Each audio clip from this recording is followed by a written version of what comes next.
Hello. Welcome back. Extreme Rules has just wrapped up about an hour ago. And we are going to review said pay-per-view special event, as they're trying to brand them as Events now. Events, special events. So we're going to we're gonna do the usual. We're gonna do match by match. We're going to rate the matches, and then we're gonna stick the phone back in the case. Yes. And after we stick said phone, There we go. After we stick said phone back in the case, we're going to review the entire pay-per-view on a number scale, 1 to 10. I was right in my prediction. Lower than a 7, higher than a 3. We'll find out. What would you rate this? You will find out my exact number at the end. Okay, we'll do the end. All right, so we're gonna go over each match Now, on the card. due to health issues on Daniel Bryan's part, he was unable to compete at Extreme Rules. He was taken off the card, so the pre-match ended up becoming Bad News Barrett versus Adrian Neville, or Neville as he's being called now. well, what they ended up doing, the originally scheduled was going to be a tag match for the pre-show. And the Intercontinental title defense was going to be on the main card. Now, due to, like Matt said, due to health reasons, Daniel Bryan got pulled from the card, and they moved Barrett into the pre-show slot, and they gave Neville a chance. And he excelled. He did very well. It was a very nice match, a very well-constructed match. They got their stuff in. They told a story while doing it. Yep. It's good. It's a very good part of it. Yep. And Neville won. Neville won. Showed a lot of great athleticism. We were watching with the Iron Spider monkey, and when he hit his red arrow move, he's like, "Whoa!" Yeah, he didn't know someone could be that athletic. But it is possible, people. Yeah, it is is. very much possible to If be you work, that athletic. If you work, and rise above the weight.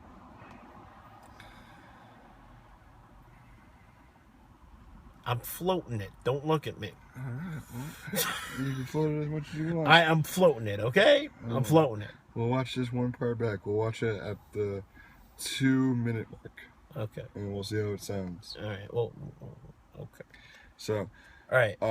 So Neville won. Well, all right. Let's rate that match. I would give that an 8. I see very little, if any, flaws in that match. Storytelling was good. There may have been some botches. I really couldn't tell. The reason why we're probably going to give it an 8 is because it was a rushed, unscheduled match that they had to quickly... Actually, you know what? I'm going to give it an 8.5 because they probably found this out the day of at like 3 or so, and they probably had like 2 hours to put this thing together. So I'm going to bump it up a half a number because it was that good of a match. I'm going to keep it at an 8. Just my opinion. So, your opinion's not wrong. It's not right either. That's why it's an opinion. That's why it's called an opinion. But yeah, so it probably would have been a better match if it was... That's a good idea. I'm going to use that. It probably would have been a better match if it was actually, like, known for a good amount of time. There was some build-up, but unfortunately there was barely any build-up. Although I do have to say that Neville being pushed the way he is now, rising from NXT, where he was phenomenal. There is no other word for it. To where he is now on the main roster. It's good stuff, man. Yeah. It's good stuff. Moving on to the main card. Yes, we will start with Dean Ambrose versus Luke Harper in a Chicago street fight. Now, granted, people, this match got a little crazy. A little crazy. A little crazy. It harkened back to the street fights of old. Yeah. where you would brawl all over the arena.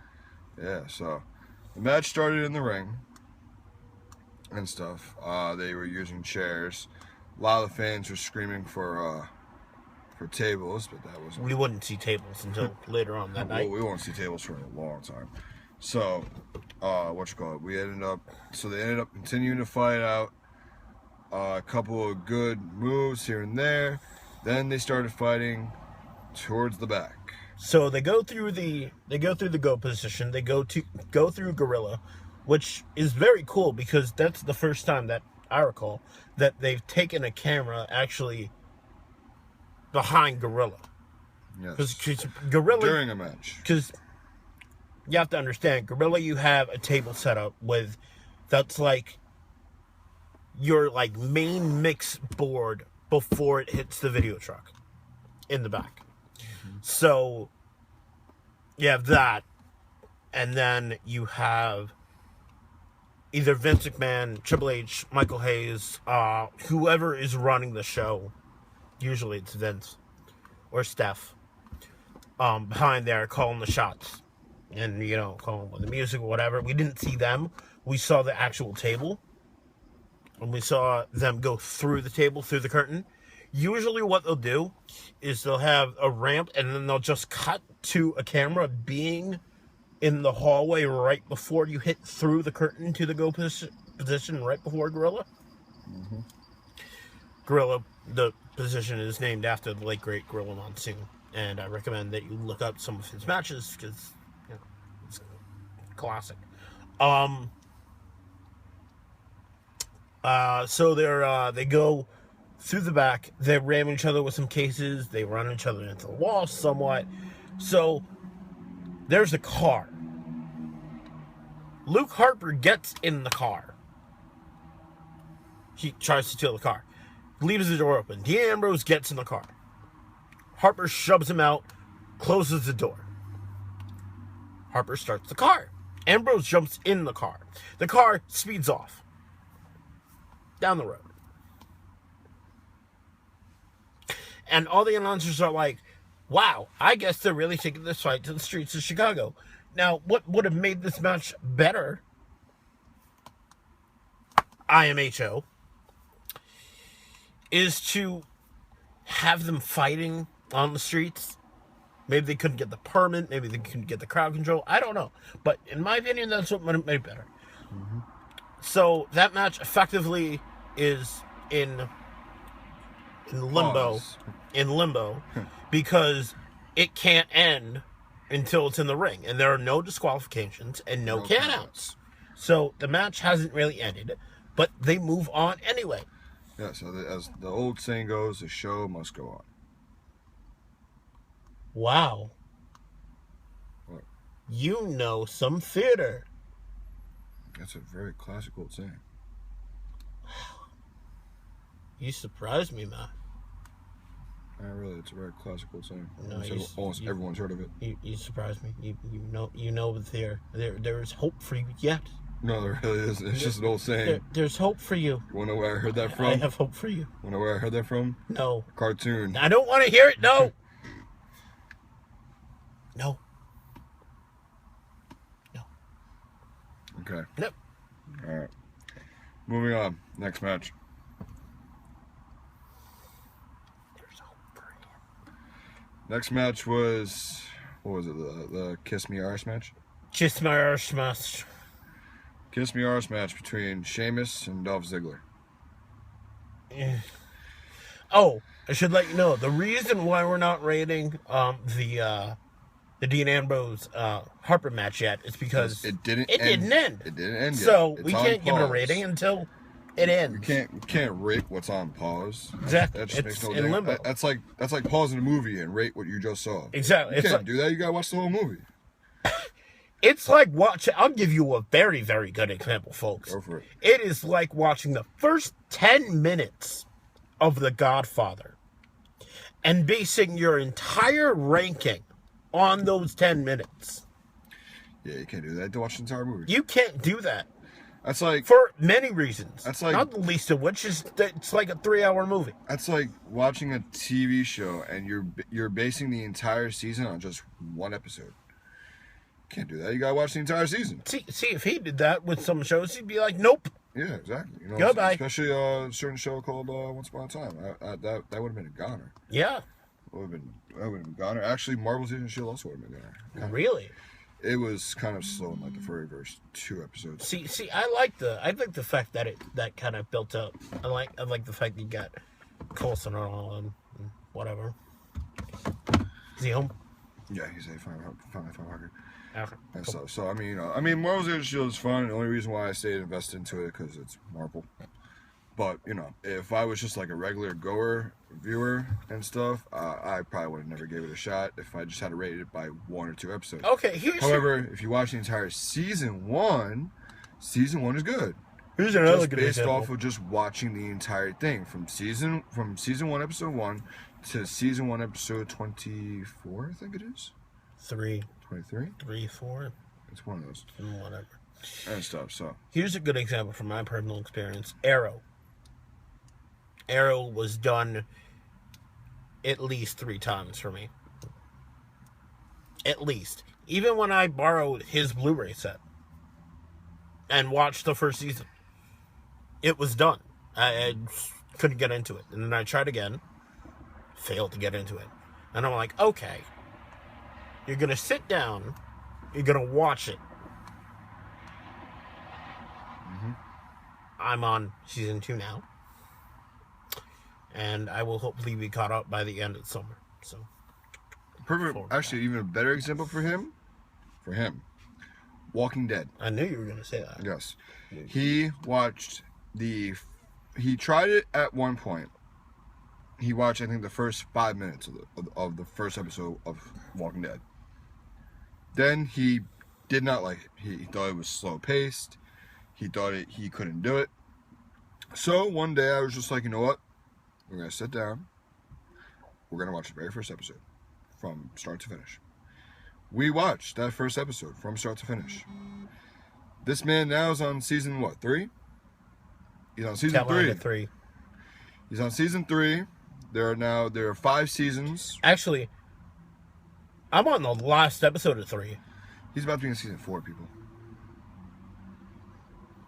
I'm putting it on the back burner, though, due to Arrow. It shows that, it takes more than just one episode to get into something. Mm-hmm. Or it takes more than 10 minutes just to get into something. Another good example is the wrestling business, watching whatever.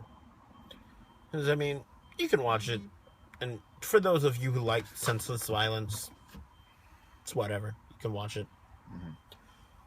But, it takes time to appreciate everything they do, even though it is predetermined, even though they do decide beforehand. There is a booking team, there are writers, and sometimes more than likely they suck. But, what can you do? Sometimes. What can you do?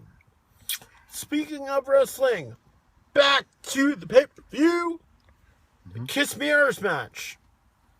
I didn't like it. I didn't enjoy it. I didn't like it at all. I found myself on my phone for the majority of the match. Ziggler's a really good worker. Sheamus is a really good worker. Sheamus really good worker. It's just, it didn't click. Nothing went right.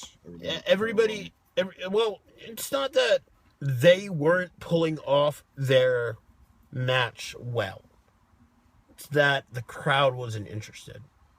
See, another key point in ranking matches are crowd involvement. If you get the crowd behind you, then the people at home will be more interested. Mm-hmm. If you don't get the crowd behind you, you will hear crickets. Mm-hmm. And then you will be on your phone. And the problem is that the crowd got behind that match when it ended. That's really when we started paying attention, was when the match ended.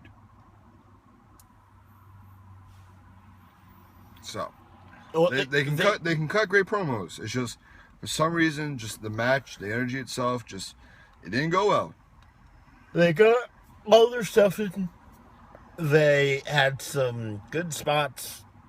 I just wasn't feeling it. Decent finish. Dolph Ziggler won, by the way. And then Sheamus ended up making Ziggler kiss his own ass, which I felt that stipulation was kind of dumb in the first place, because I've not watched SmackDown that week or whatever, but I didn't get it. Yeah, I you know, like the Kiss My Ass Club that Vince had was interesting. It was at least somewhat watchable. Like, if you're gonna have a Kiss My Ass match, at least, build it properly and stuff. But this match just did not. It was either built wrong or something went just. I'm gonna blame the crowd on this one. Just the crowd was dead. I blame the writers. You blame the writers. I'm blaming the crowd. The crowd was dead. Actually, I blame both. Because the thing about the crowd is that the crowd can get even behind. If the crowd gets behind even a bad match, it's still watchable. If the crowd does not get behind on a bad match, it's not watchable. And so the match might be terrible, but the crowd will get you to be like, wow, that was a pretty good hit right there. God damn. And stuff. I mean, this match is not that good. It's not 5-star at all, but it's watchable. Speaking of 5, that's my ranking. Yeah, mine would be a 4.5 because the thing that saved it was the promo. Me, that was about the saving grace of that match. Was the end promo. What bothers me is that you have a great worker in Dolph Ziggler. You have a great worker in Sheamus. If you book them right, they will shine. If you book them wrong, it will fail. It will fail miserably. It didn't shine for me. The crowd was not into it. I wasn't into it.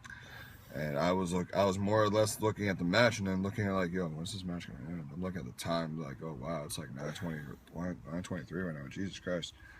All right, so that's match. That. Going on to the tag team championship match. That was a good match. Yes, the crowd was behind it. The crowd was hyped for that match. And stuff. And that was the point where I got into my phone because I thought that match was going to suck. Crowd was really However, that match got me off my phone and wanted to watch this match. All right, so you have the New Day. Sucks. New Day. Sucks. Crowd really doesn't like the New Day. Yeah, crowd does not like the New Day. They're trying to be faces. They're trying to be the guys, I think they turned heel at this point. But they're being pushed as heels now. And then